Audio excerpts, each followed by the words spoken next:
కల్స్పాడ్ మండలంలో బీసీ సభ్యులకు సంబంధించిన సమావేశం జరిగింది. బీసీలకు జరుగుతున్న అన్యాయము, గత ప్రభుత్వంలో తప్పిదాలు జరిగినాయి. కూటమి ప్రభుత్వం అధికారంలో వస్తానే బీసీలకు సముచిత స్థానం కల్పిస్తామని, వర్గీకరణ చేస్తామని, చట్టసభలలో వీళ్ళకు స్థానం కల్పిస్తామని ఇచ్చిన మాటను నిలబెట్టుకోవాలని రాష్ట్ర బీసీ సంక్షేమ అధ్యక్షులు ఆవుల నరసింహారావు పేర్కొన్నారు. ఈ విషయంపై ఆయన తీవ్రంగా ఖండించారు. ఎందుకంటే బీసీలకు సరైన స్థానం కల్పించకుండా ఒక సర్పంచ్ పదవిలో ఉండగానే వాళ్ళను చేసుకోకుండా అగ్రవర్ణాలు వాళ్ళపైన పెత్తనం చేస్తున్నారనేది ఆయన ఆరోపణ చేశారు. ఆవుల నరసింహారావు జాతీయ బీసీ సంక్షేమ సంఘం రాష్ట్ర అధ్యక్షుల్ని. ముందుగా ఎలక్ట్రానిక్ అండ్ ప్రింట్ మీడియా మిత్రులకు జాతీయ బీసీ సంక్షేమ సంఘం పక్షాన హృదయపూర్వక నమస్కారాలు తెలియజేస్తూ, వేదిక మీద ఉన్నటువంటి గురవయ్య గారు, బాలగౌరవయ్య గారు, రమణయ్య గారు, ఇతర పెద్దలందరికీ కూడా జాతీయ బీసీ సంక్షేమ సంఘం పక్షాన ఉద్యమాభివందనాలు తెలియజేస్తూ, మిత్రులారా, భారతదేశానికి స్వాతంత్రం వచ్చి 78 సంవత్సరాలు అయినప్పటికి కూడా బీసీల యొక్క బతుకులు ఈ రోజు కూడా బాగుపడి ఉండలేదు.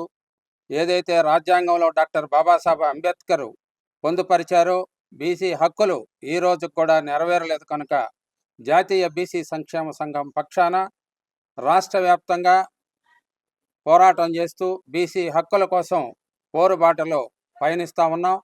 దానిలో భాగంగా ఈరోజు బద్వేలు నియోజకవర్గంలో జాతీయ బీసీ సంక్షేమ సంఘం పూర్తి స్థాయిలో మండలం, గ్రామ స్థాయి నుంచి కూడా నిర్మాణం చేయాలనేటటువంటి ఒక సంకల్పంతో ఈ రోజున ఇక్కడికి రావటం జరిగింది.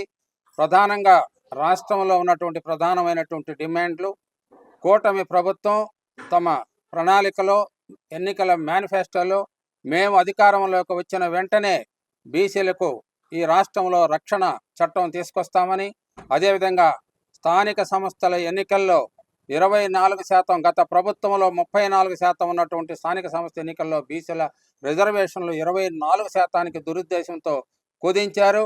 మేము అధికారం చేపట్టిన తర్వాత 34%కి తీసుకొచ్చి స్థానిక సంస్థల ఎన్నికలు జరుపుతామని చెప్పి ఒక స్పష్టమైనటువంటి హామీ ఇవ్వటం జరిగింది గౌరవ ముఖ్యమంత్రి నారా చంద్రబాబు నాయుడు గారు. నేటి వరకు కూడా బీసీల ఆశలన్నీ అడియాశలైనవి. రమారమి 1.5 సంవత్సరం దాటినప్పటికి కూడా ఈ దిశగా కూటమి ప్రభుత్వం అడుగు ముందుకు వేసి ఉండలేదు. అందుకే జాతీయ బీసీ సంక్షేమ సంఘం పక్షాన డిమాండ్ చేస్తూ ఉన్నాం, తక్షణం ఈ దేశంలో, ఈ రాష్ట్రంలో బీసీ రక్షణ చట్టం తీసుకురావాలి.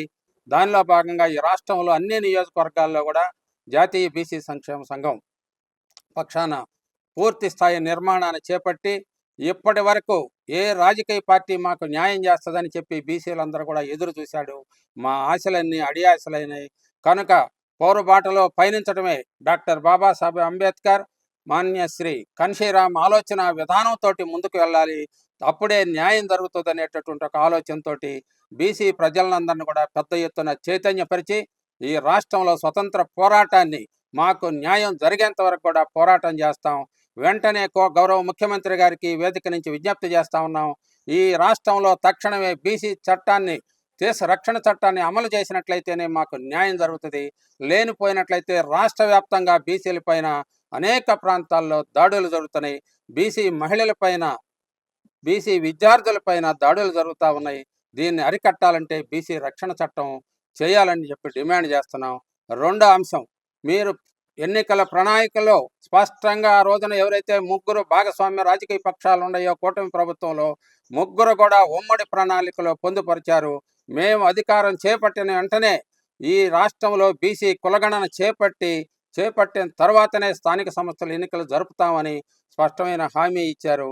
ఈ దిశగా ఈ రోజు కూడా మేము ఎంతమందో చెప్పలేదు. ఈ రోజు కూడా ఎంత దారుణమైనటువంటి విషయం, ఈ రాష్ట్ర సంపదలో మేమెంతో, మాకంత వాటా కావాలి, బీసీల్లో ఉండే అన్ని కులాలకు కూడా న్యాయం చేయాలనేది జాతీయ బీసీ సంక్షేమ సంఘం డిమాండ్ చేస్తూ ఉంది. బీసీలు వెనుకబాటు తాగటానికి గురి కావటానికి కారణం ప్రధానంగా వీరు చేతి వృత్తులు, కుల వృత్తులు, సేవా వృత్తుల ద్వారా ఇప్పటి వరకు కూడా ఈ సమాజానికి సంపద సృష్టించి విద్యకు దూరమై తద్వారానే వెనుకబాటుతనానికి గురయ్యారు కానీ ప్రతిభకు లోటై కాదు అనేటటువంటిది సమాజంలోని ఇతర వర్గాలందరూ కూడా గమనించాలి. అందుకే బీసీ సంక్షేమ సంఘం హాస్టల్లో కూడా మెస్ ఛార్జీలు పెంచాలి. ఎప్పుడో గత ప్రభుత్వం 4 సంవత్సరాల క్రితం పెంచినటువంటి మెస్ ఛార్జీలే ఉన్నాయి. బీసీ వసతి గృహాల్లో సరైనటువంటి సదుపాయాలు లేవు. ఎక్కడ చూసినా 52% పైబడి ఉన్నటువంటి రాష్ట్రంలో బీసీలు అభివృద్ధి చెందకుండా ఈ రాష్ట్రం అభివృద్ధి చెందుతుందనేది ఒట్టి మాట, కల్లో మాట. ఇది సింగపూర్ చేస్తాము, మలేషియా చేస్తాం అనేటటువంటిది. ఈ మీ విధానాల ద్వారా ధనవంతులు అవుతున్నారు, పేదలు మరింత పేదలకు గురిబాటు అవుతున్నారు. కనుక తక్షణమే మీరు బీసీ సంక్షేమం పైన దృష్టి పెట్టి తెలుగుదేశం ప్రభుత్వం మీద గత ఎన్నికల్లో చూసినట్లయితే తెలుగుదేశం పార్టీ పుట్టినప్పటి నుంచి కూడా గౌరవ ముఖ్యమంత్రి చెప్తా ఉన్నారు, బీసీలే తెలుగుదేశం పార్టీ బీసీలని.